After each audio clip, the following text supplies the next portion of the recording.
സദൃശവാക്യങ്ങൾ 23-15 വാക്യം വായിക്കുകയാണ്.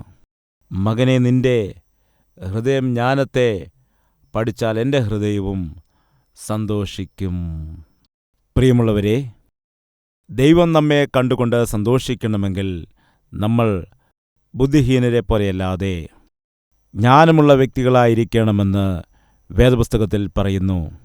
നീ ഏത് കാര്യം ചെയ്താലും പഠനത്തിന് ജ്ഞാനം വേണം. ജോലി നന്നായിട്ട് ചെയ്യണമെങ്കിൽ നിനക്ക് ജ്ഞാനം വേണം. കുടുംബജീവിതം പണിയണമെങ്കിൽ ജ്ഞാനം വേണം. പണം സ്വരൂപിച്ച് വയ്ക്കണമെന്നുണ്ടെങ്കിൽ നിനക്ക് ജ്ഞാനം വേണം. വ്യാപാരത്തിൽ ലാഭം നേടിയെടുക്കണമെങ്കിൽ ജ്ഞാനം വേണം. നിനക്ക് എതിരായിട്ട് മത്സരബുദ്ധിയോടെ പ്രവർത്തിക്കുന്ന ആളുകളുടെ മധ്യയിൽ നിനക്ക് അവരുടെ മുമ്പിൽ വ്യാപാരം ചെയ്യണമെങ്കിൽ, നിന്റെ പ്രവൃത്തികൾ ചെയ്യണമെങ്കിൽ, നിന്റെ പഠനം, ജോലി ഇവയെല്ലാം ചെയ്യണമെങ്കിൽ, ശ്രേഷ്ഠമായ രീതിയിൽ നിന്റെ കുടുംബത്തെ പണിയണമെങ്കിൽ ജ്ഞാനം അത്യാവശ്യമാണ്. ആ ജ്ഞാനത്തെ നീ നേടിയെടുക്കണം എന്നാണ് ദൈവം അരുളിച്ചെയ്യുന്നത്. എൻ്റെ ജനം അജ്ഞാനം കാരണം നശിച്ചു പോകുന്നു എന്ന് ഒരു പ്രാവശ്യം ദൈവം പറയുവാനിടയായി. ഇന്ന് നമ്മുടെ മധ്യയിൽ എല്ലാവർക്കും ആവശ്യമായിരിക്കുന്നത് എന്താണെന്നറിയാമോ? പറയുക, ജ്ഞാനമാണ്. ബുദ്ധിഹീനത ദൈവത്തിൽ നിന്ന് നമ്മെ അകറ്റിക്കളയുന്നു, അവനെ വേദനിപ്പിക്കുന്നു. ബുദ്ധിഹീനത, ജ്ഞാനമില്ലാത്തവനായ മകൻ തൻ്റെ മാതാവിനെയും പിതാവിനെയും ദുഃഖിപ്പിക്കുന്നു, വേദനിപ്പിക്കുന്നു എന്നാണ് ബൈബിളിൽ പറയുന്നത്. ഇന്ന് നമുക്കെല്ലാവർക്കും ആവശ്യമായിരിക്കുന്നത് ജ്ഞാനമാണ്. ജ്ഞാനം എന്തു ചെയ്യുന്നു? നിന്റെ പ്രതിസന്ധികൾക്ക് പരിഹാരം കൊണ്ടുവരുന്നു. നിന്റെ ജീവിതത്തിൽ നേരിട്ടുകൊണ്ടിരിക്കുന്ന പല പ്രശ്നങ്ങൾക്കും പരിഹാരത്തെ ജ്ഞാനം കൊണ്ടുവരുന്നു. എന്നാൽ നമ്മുടെ ജീവിതത്തിൽ നമുക്ക് ജ്ഞാനമില്ല എങ്കിൽ പലപ്പോഴും ചെറിയ ചെറിയ പ്രശ്നങ്ങൾ വരുമ്പോഴും നമ്മൾ വീണുപോയേക്കാം, അധപ്പതിച്ചു പോകുവാനിടയായേക്കാം, സന്തോഷം നഷ്ടപ്പെട്ടു പോയേക്കാം. ഒരു ദിവസം ഒരു പ്രായമുള്ള സ്ത്രീ ബാങ്കിൽ ചെന്ന് പറഞ്ഞു, എൻ്റെ അക്കൗണ്ടിൽ നിന്ന് 10,000 രൂപ എനിക്ക് പിൻവലിക്കണം, അതിനുവേണ്ടിയുള്ളതായ ഫോമെല്ലാം ഫില്ല് ചെയ്ത് 10,000 രൂപ വേണമെന്ന് പറഞ്ഞു. അപ്പോൾ ആ ക്യാഷ്യർ ഇങ്ങനെ പറയാനിടയായി, അമ്മ, ഒരുപാട് പേർ ക്യൂവിലുണ്ട്. ഇപ്പോൾ 10,000 രൂപ ആവശ്യമാണെങ്കിൽ പുറത്ത് ATM മെഷീൻ വെച്ചിട്ടുണ്ട്. അവിടെ ചെന്ന് കാർഡ് ഉപയോഗിച്ച് നിങ്ങളുടെ പണം എടുക്കാൻ കഴിയും. അനാവശ്യമായിട്ട് എന്തിനാണ് സമയം കളയുന്നത്?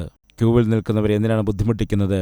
അതുകൊണ്ട് പുറത്ത് പോയിട്ട് ATMൽ നിന്ന് പണം പിൻവലിച്ചു കൊള്ളുക എന്ന് ക്യാഷ്യർ പറയാനിടയായി.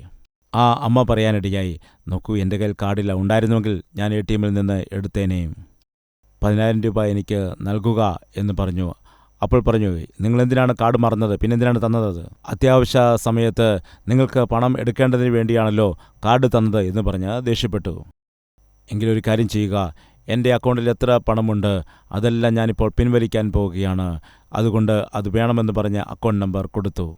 അയാൾ ചെക്ക് ചെയ്തപ്പോൾ അക്കൗണ്ട് നമ്പറിൽ ഏകദേശം 1 കോടി രൂപയുണ്ട്. അവർ പറഞ്ഞു, എൻ്റെ 1 കോടി രൂപ എനിക്ക് തരിക എന്ന്. ക്യാഷ്യർ പറഞ്ഞു, അമ്മ, ദയവ് ചെയ്ത് ക്ഷമിക്കണം, ഇപ്പോൾ ഒറ്റയടിക്ക് 1 കോടി രൂപ എടുക്കുവാൻ ഞങ്ങൾക്ക് ബുദ്ധിമുട്ടുണ്ട്.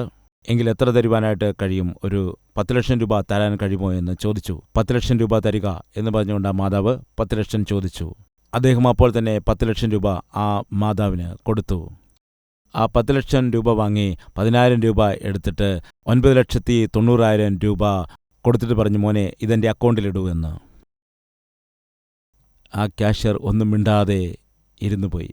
ആ വാർദ്ധക്യത്തിലുണ്ടായിരുന്ന മാതാവിനൊരു പ്രശ്നം വരികയാണ്. എന്നാൽ ആ പ്രശ്നം എങ്ങനെയാണ് അവർ പരിഹരിച്ചത്? തൻ്റെ ജ്ഞാനം കൊണ്ടാണത് പരിഹരിക്കാനിടയായത്. പ്രിയ സഹോദര, സഹോദരി, ഇന്ന് നമുക്ക് ആവശ്യമായിരിക്കുന്നത് ജ്ഞാനമാണ്. ബുദ്ധിയോടെ ജീവിക്കുക എന്നതാണ്. ബുദ്ധിഹീനത കൊണ്ട്, ജ്ഞാനമില്ലാത്തതുകൊണ്ട് നമ്മുടെ ജീവിതത്തിൽ ഒരുപാട് പ്രശ്നങ്ങൾ വന്ന് നമ്മുടെ സ്വസ്ഥതയും സമാധാനവും കെടാറുണ്ട്.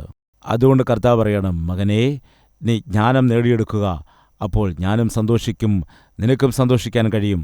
ഇന്ന് നമ്മുടെ മധ്യയിൽ എല്ലാവരും ജ്ഞാനമുള്ളവരായി ജീവിക്കണം. അങ്ങനെ ജ്ഞാനം നേടിയെടുക്കണമെങ്കിൽ എങ്ങനെ സാധിക്കും? ഒരു നിമിഷം കൂടി ഞാൻ ഈ കാര്യം ഓർമ്മിപ്പിക്കട്ടെ.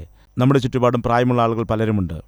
അമ്മൂമ്മമാരുണ്ട്, അപ്പൂപ്പന്മാരുണ്ട്. നിനക്ക് അല്പമെങ്കിലും സമയം കിട്ടിയാൽ അവരുടെ അരികിലേക്ക് നീ പോകണം, അവരോടൊപ്പം ഇരിക്കണം. അപ്പൂപ്പ, എന്നോട് പറയാൻ ഉദ്ദേശിക്കുന്ന എന്തെങ്കിലും വിലയേറിയ പാഠങ്ങളുണ്ടോ എന്ന് ചോദിക്കുക. അപ്പോഴവർ പറയും.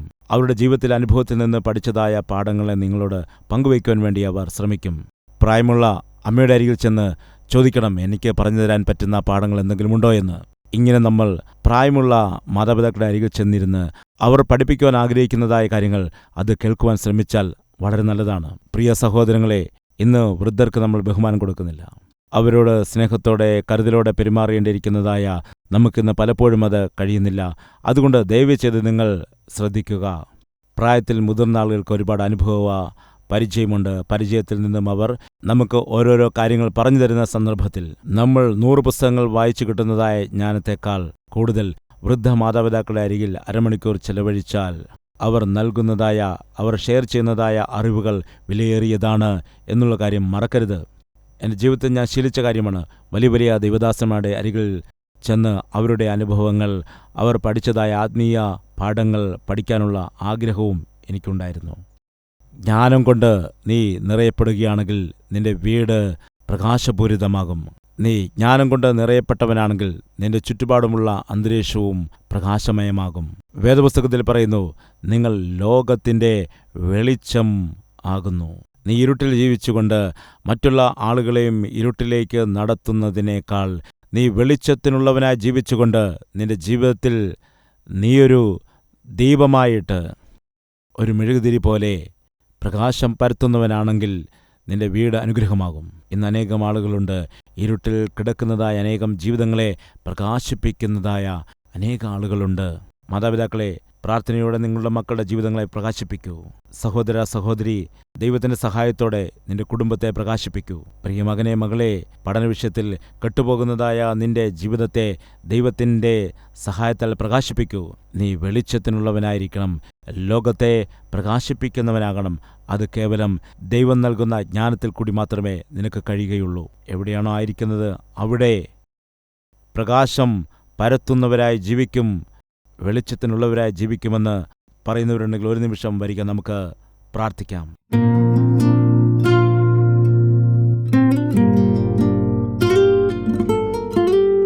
മഹാപരിശുദ്ധനായ സ്നേഹവാനായ പിതാവേ, ഭവനത്തിൽ ആ കുടുംബിനിക്ക് അല്ലെങ്കിൽ ആ ഭർത്താവിന് ജ്ഞാനമുണ്ടെങ്കിൽ ആ കുടുംബം വെളിച്ചത്താൽ നിറയുന്ന കുടുംബമായി മാറും. അശാന്തിയും അസമാധാനവും എല്ലാം വിട്ടുമാറുവാനിടയാകും. ഓരോ മാതാവിനെയും പിതാവിനെയും ഓരോ ദൈവ പൈതലിനെയും കുടുംബത്തെയും ജ്ഞാനത്താൽ നിറയ്ക്കണമേ. വീടിന് പുറത്ത് ജോലി ചെയ്യുന്നതായ ഇടത്ത് കർത്താവേ, നിന്റെ ജ്ഞാനം കൊണ്ട് ജോലി ചെയ്താൽ ഉന്നത സ്ഥാനത്തേക്ക് പോകുവാനിടയാകും. ജ്ഞാനമുള്ള വ്യക്തികൾ അനുഗ്രഹിക്കപ്പെട്ടവരായിത്തീരും. അവർക്ക് ജീവിതത്തിൽ ഒരുപാട് വഴികൾ തെളിഞ്ഞു വരും. അവർ വാഴുവാനിടയാകും. അതല്ലാതെ ആദ്യം എവിടെയായിരുന്നുവോ അവിടെ തന്നെ അവർ ഒരിക്കലും വീണുകിടക്കുകയില്ല. കർത്താവ്, വളരെ ശ്രദ്ധയോടുകൂടി ജ്ഞാനത്തോടുകൂടി പ്രവർത്തിക്കുവാനുള്ളതായ കൃപ ഞങ്ങൾക്ക് നൽകുമാറാകണം. അതുപോലെ മുതിർന്നവരെ ബഹുമാനിക്കണം. അവരിൽ നിന്ന് പഠിക്കുവാൻ കഴിയുന്ന പാഠങ്ങൾ ഞങ്ങൾ പഠിക്കണം.